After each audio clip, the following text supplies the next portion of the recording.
Assalamualaikum warahmatullahi wabarakatuh. Perkenalkan, nama saya Deden Umar Abdul Fattah, NPM 10119078. Di video kali ini, saya akan membahas materi 1 hingga materi 5 mengenai Tariful Quran atau mengenal Al-Quran sebagai tugas pengganti UTS mata kuliah Pendidikan Agama 5. Berikut videonya. Tariful Quran atau mengenal Al-Quran. Kalamullah, menurut bahasa, dua unsur kata dari lafaz kalam dan Allah. Al-Quran turun secara mutawatir, maksudnya adalah secara berturut-turut atau berangsur-angsur. Al-Quran diturunkan kepada Nabi Muhammad SAW melalui malaikat Jibril.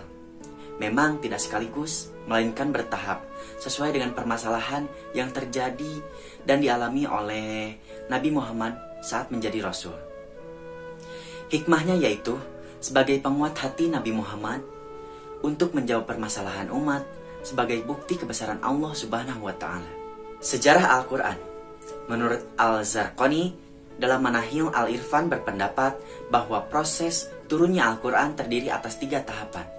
Yang pertama, Al-Quran turun secara sekaligus dari Allah ke Lauh Al-Mahfuz, yaitu suatu tempat yang merupakan catatan tentang segala ketentuan dan kepastian Allah Subhanahu wa Ta'ala. Yang kedua, Al-Quran diturunkan dari Lauh Al-Mahfuz ke Bait Al-Izzah. Ketiga, Al-Quran diturunkan dari Bait Al-Izzah ke dalam hati Nabi Muhammad dengan berangsur-angsur sesuai dengan kebutuhan. Waktu Al-Quran turun selama kurang lebih 25 tahun atau tepatnya 22 tahun, 2 bulan, 22 hari, terdiri dari 30 juz, 114 surah, 6.236 ayat, 74.437 kalimat, dan 300.025 345 huruf. Membaca Al-Quran adalah ibadah. Rasul bersabda, sebaik-baiknya ibadah umatku adalah membaca Al-Quran. Asmaul Quran. Al-Quran secara istilah firman Allah Subhanahu wa Ta'ala yang berbentuk mukjizat diturunkan kepada Nabi terakhir melalui malaikat Jibril yang tertulis di dalam mushaf dan diriwayatkan kepada kita dengan mutawatir. Merupakan ibadah bila membacanya dimulai dengan surat Al-Fatihah dan diakhiri dengan surat An-Nas. Alkitab. Allah menamakan Al-Quran di dalam surat Al-Baqarah ayat 2 yang berarti ditulis sebagai isyarat bahwa Al-Quran diperintahkan untuk ditulis. Al-Huda merupakan sebuah petunjuk dan pedoman kelangsungan hidup. Ar-Rahmah mengandung arti bahwa Al-Quran akan melahirkan hikmah, rahmat, dan juga iman bagi umat manusia yang senantiasa beriman serta berpegang teguh pada Al-Quran. An-Nur. Al-Quran bagi umat Islam juga menjadi cahaya bagi kehidupan yang akan menuntun manusia menuju cahaya kebenaran. Ar-Ruh menghidupkan sesuatu layaknya jasad manusia. Tanpa adanya ruh manusia akan mati. Al-Quran ini dinilai sebagai ruh untuk menghidupkan hati manusia yang telah mati hingga hidup kembali dan dekat kepada Allah Subhanahu wa Ta'ala. Ashifa. Nama lain dari Al-Quran yakni Ashifa yang berarti penawar atau obat. Al-Haq memiliki arti kebenaran yang datang dari Allah Subhanahu wa Ta'ala.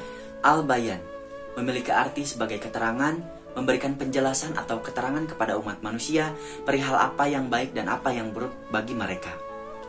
Al-Mau'izah memiliki arti sebagai pengajaran atau nasihat. Tanpa pengajaran atau peringatan, manusia akan lalai. Az-Zikr memiliki arti sebagai peringatan. Manusia memiliki sifat lupa, bahkan lupa hubungannya dengan Sang Pencipta. Oleh karena itu, orang-orang beriman menjadikan Al-Quran sebagai pendamping hidupnya. Selain membaca dan mengamalkannya, Al-Quran juga senantiasa memberikan peringatan kepada manusia mengenai tanggung jawab yang sedang kita emban. Al-Bushira memiliki arti kabar gembira, menjelaskan bahwa kitab yang ada di dalamnya menceritakan kabar gembira bagi manusia yang senantiasa mereka beriman kepada Allah Subhanahu wa Ta'ala. Kitab berita dan kabar. Fungsi Al-Quran. Bahwa Al-Quran merupakan kitab suci umat Islam dan juga merupakan dasar hukum Islam, sumber syariat Islam yang memiliki banyak manfaat bagi umat manusia. Al-Quran diturunkan sebagai petunjuk bagi seluruh umat manusia melalui malaikat Jibril kepada Nabi Muhammad SAW yang dipercaya menerima mukjizat Al-Quran. Rasul menjadi penyampai pengamal serta penafsir pertama dalam Al-Quran. Fungsi pertama yakni sebagai kitab berita dan kabar. Allah Subhanahu wa Ta'ala menghendaki Al-Quran menjadi kabar gembira dan peringatan.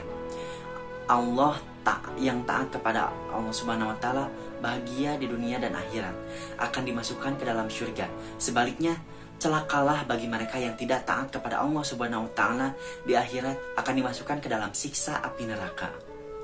Allah Subhanahu wa Ta'ala berfirman dalam surah Al-An'am yang artinya, dan tidaklah kami mengutus para rasul itu melainkan untuk memberikan kabar gembira dan memberi peringatan. Barang siapa yang beriman dan mengadakan perbaikan, maka tak ada kekhawatiran terhadap mereka dan tidak pula mereka bersedih. Kitab hukum dan perundang-undangan. Kita sebagai umat Islam harus tunduk patuh terhadap hukum-hukum Allah, yakni hukum tertulis dalam Al-Quran maupun hadis maupun perkataan para ulama. Kitab jihad, kitab tarbiyah merupakan proses pengembangan atau penyampaian ilmu untuk bentuk ketakwaan dan kepribadian yang baik. Kitab ilmu pengetahuan merupakan sumber ilmu pengetahuan yang tak pernah mati. Demikian penjelasan materi 1 hingga materi 5 yang dapat saya sampaikan. Semoga dapat bermanfaat bagi teman-teman sekalian. Wassalamualaikum warahmatullahi wabarakatuh.